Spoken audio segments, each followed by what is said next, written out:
sisi tunaomba usalama kwa serikali, na serikali tunashukuru mpaka dakika hii pia wamekuja kudumisha amani. Mpimo asubuhi mwanzo ulikuwa umesitishwa kwa sababu hizo fujo, lakini serikali imekuja imehakikisha kwamba imeka usalama, kila mmoja aonyeshe sehemu yake. Jambo ningeliomba kwa serikali, hata baada ya hii watu kuonyeshwa, bado usalama wetu utakuwa matatani. Kwa hiyo naomba hii ardhi, kuna sehemu police post imetolewa, kuna sehemu ya skuli na kuna pia football field. Kwa hiyo hii police post ningeliomba serikali ili swala la usalama walitilie mkwazo katika hii ardhi ambayo tutakuwa tumetenga ya police post, watujengee police post kwa haraka, kwa sababu kwanza Kinondo ward ninavyoona hakuna police station mahali.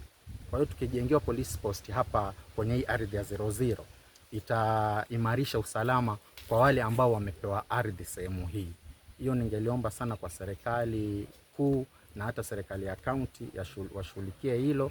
Baada ya hii ardhi kuonyeshwa kila mtu mahali pake, zile sehemu ambazo zimetengwa kwa ajili ya taasisi za kiserikali, basi hasa ile la police post ama police station lishughulikiwe kwa haraka kwa ajili ya kudumisha usalama ile eneo ambayo tumepatiwa wananchi.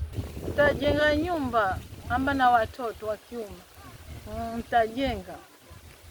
Sijui wale ambao wanatufuata na vitisho. Nataka na serikali tufuatilie. Maana mimi mwanamke, watoto ni wavulana wanasoma, mimi peke yangu hapa. Si nitakujoliwa. Tunashukuru sasa watu wanaonyeshwa ploti zao zile ambao wamepatiwa. Tunashukuru serikali ile waliahidi kama tutapatiwa, na nafikiri zoezi limeshaanza, linaendelea, tumepatiwa. Sisi bado nitalia na serikali kwa sababu bado kuna tetesi. Kwa sababu kuna watu kama nilivyokuambia wametoa pesa yao, wameuziwa na maconmen, taita maconmen. Walipojua tu kama Isama imetoka kauzia watu, na watu wakainvest hapa na walitolewa, mwezi wa pili walitolewa. Lakini sasa naona wamerudi tena waliposikia linapewa kuleta hizi fujo, kuleta fujo. Kwa hivyo hofu yetu sisi ni serikali, hizi kitu tunachukua na tutainvest taasisi pia. Kwa hivyo serikali ituangalie kwa sababu tutapoteza mali yetu hapa. Na mambo ya mashamba kwa hizi sehemu zetu ni very sensitive issue.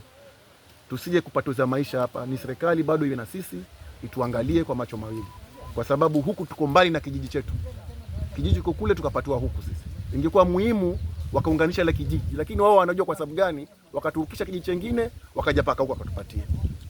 Kama ingekuwa karibu na kijiji ingekuwa hakuna mtu anaingia kwa sababu watu wenyewe tuko karibu. Lakini sasa tumeonyeshwa tunaenda zetu wapi? Nyumbani. Pengine biko ni imeingizwa hapa, jamaa anafanya nini? Anangoa. Mimi sikuwa nataka kuingilia mambo mengi kwa vile kazi yetu ya security. Si mnajua? Direct vile iko mambo ya title deed. Iko wenye wamepewa wako na hiyo title deed. Lazima surveyor aonyeshe shamba yake ni gani?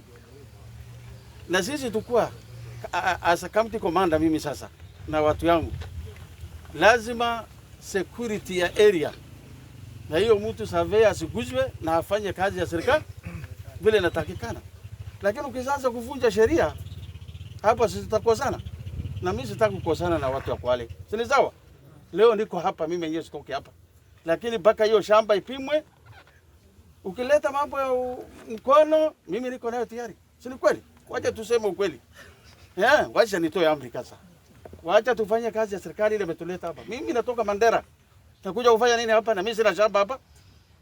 Kuja kuchunga nyinyi. Si mtakuja kupigana mnamalizana kama mfuati sheria ama namna gani? Kama mko na maneno, please. Muende polepole mwende kotini. Mwekuje msimamishe. Koto da mkinipatia. Mimi kazi yangu nimesimamisha saa hiyo. Sawa? Mimi naomba nyinyi tu waje tukae na usalama. Nafikiri chairman yetu ameongea mambo mengi. Hatutaki fujo hata moja. Ama namna gani? Sitaki niguze mtu yote. Na mimi mwenyewe nataka kuhakikisha sitoke hapa nione ndani naleta kichwa ama namna gani. Usiwachi ni askari wasipigane ama nini, no. So mimi sina maneno, hata tumechelewa. Simbuka tunataka kuona shamba yenu ama? Mumekosa title deed miaka hii yote. Leo mko na dhahabu kwa mkono na unajua nudisa na kuna kitu kama hiyo. Mimi ningekuwa tungekimbilia kuchukua. Na yeye mnaanza kuharibiana, si ni mbaya sana. So mimi nafikiri niko tayari na watu yangu bwana chairman na tumemaliza ama namna gani?